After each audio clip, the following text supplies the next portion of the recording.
This Civic Media podcast is sponsored by UW Organ and Tissue Donation. Organ donations are desperately needed, and now is the right time to become an organ donor. Talk to your family. Get the dot. Save lives. Go to heroicdeed.com.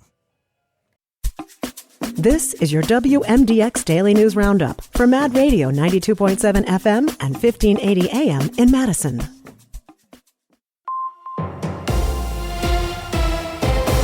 For 92.7 WMDX News, I'm Savannah Tomei Olson.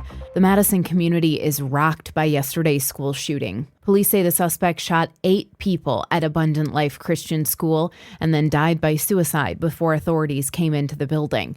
A teacher and a student were killed. 2 people are in the hospital fighting for their lives. 4 people, 3 students and a teacher, are expected to be okay. 2 of them have been sent home from the hospital. The 911 call came in just before 11 a.m. Shots rang out during study hall where there were students from multiple grades. Police Chief Sean Barnes. A second grade student called 911 to report a shooting had occurred at school. Don't let that soak in for a minute.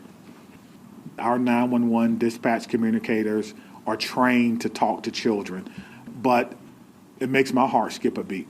Barnes says the first officer was on scene within 3 minutes and ran inside 1 minute later. Paramedics quickly followed, and officials say their fast action saved lives. 9 schools in the Madison Metropolitan School District and some from Monona Grove were put on a secure hold yesterday. This tragedy goes so far beyond just that school community. County Executive Melissa Agard. As a mom who received a text from her son at a high school here in the city of Madison wondering if he was safe, I can tell you, this hits you in the gut. Every one of us is affected by this unimaginable and unacceptable violence that has hit our community. They confirmed the shooter was 15-year-old Natalie Ruppnow, who went by the name Samantha. Officials have been talking with her family. With such a senseless tragedy, the big question is why? Police got a search warrant to look through her home, but they ended up not even needing it because her family has fully cooperated with the investigation. How does any 15-year-old get a hold of a gun? You know, you get into the philosophical question about guns and gun safety, something that we all should be talking to our loved ones about. That's something that will be a part of this investigation. We are certainly speaking and talking with the parents who are cooperating to determine if they were gun owners and if they had guns. But at this time, again, we're still talking with them. It's been a long conversation, and we appreciate them. The crime response unit from the Dane County District Attorney's Office has been mobilized. That team includes social workers, and their goal is to support survivors and family members. And the word survivor doesn't just mean the people who were shot yesterday. It includes everybody who was in that building, students, teachers, other staff, and the terrified family members worried for their kids. There are also specially trained officers at the police department to check in on their peers who experienced trauma in their response. There's a candlelight vigil tonight for the community to come together. It's at 6 o'clock at the state capitol. Officials are working to ensure schools are safe going forward after the tragedy in Madison yesterday. Trish Kilpin, director of the Wisconsin Office of School Safety, says they've gotten more tips about school threats since the shooting. It is true that in light of school shootings, we also see an uptick, a contagion effect of other school threats. In SUSO is our Speak Up, Speak Out Wisconsin tip line where people can report concerns. We have seen an increase in planned school attack tips.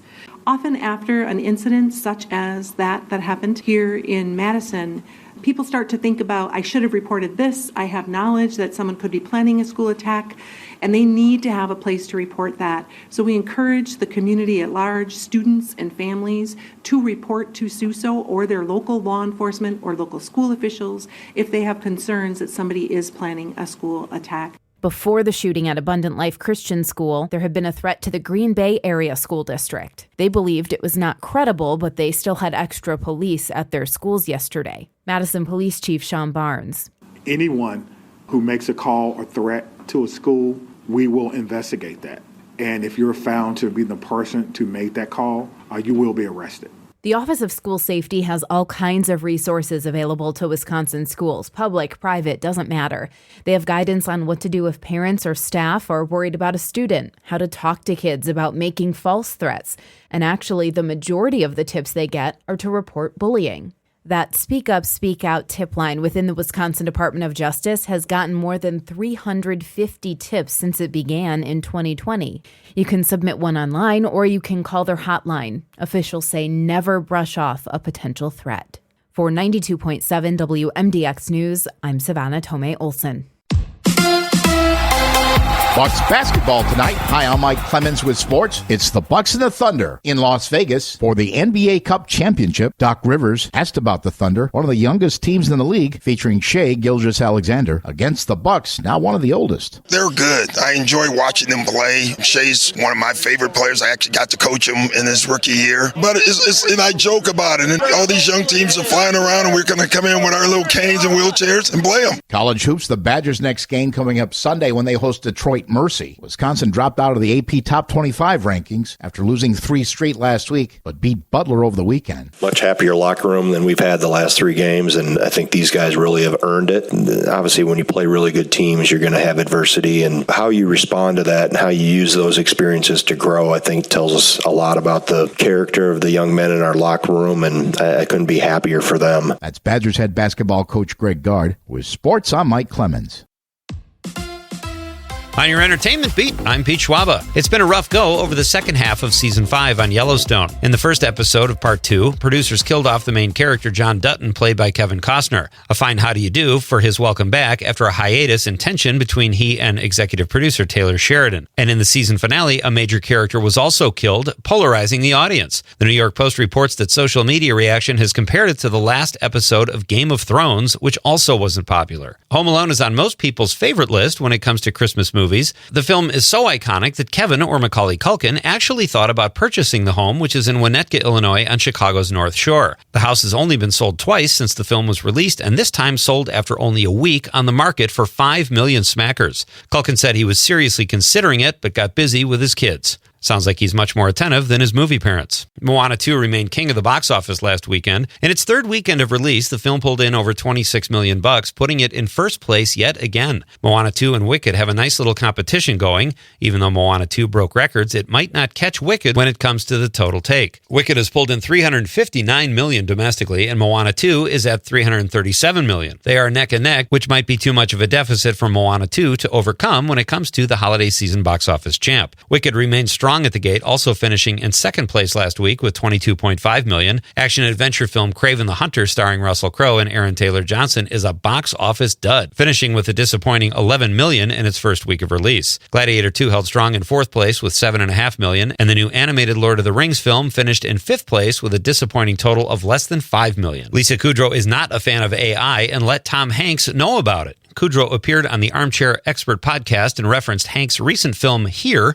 in which AI helped depict Hanks and co-star Robin Wright over the course of several decades. Kudrow criticized Hanks and director Robert Zemeckis, saying it could affect the need for actors, and that it was an endorsement for AI, adding that it might not ruin everything, but you will basically just be licensing actors' images and not letting them actually act. There is a new teaser trailer for White Lotus Season 3. The third installment of the show will be set in Thailand. Mike White returns as the show's creator and will also direct the season as he did the previous 2. Season 3 stars Carrie Coons, Leslie Bibb, Parker Posey, and Walton Goggins. Season 2 won the Emmy for Best Drama Series. Season 3 drops February 16th on HBO. For more showbiz fun, tune into Nightlight with me, Pete Schwaba, weeknights from 6 to 8 p.m. on the Civic Media Radio Network.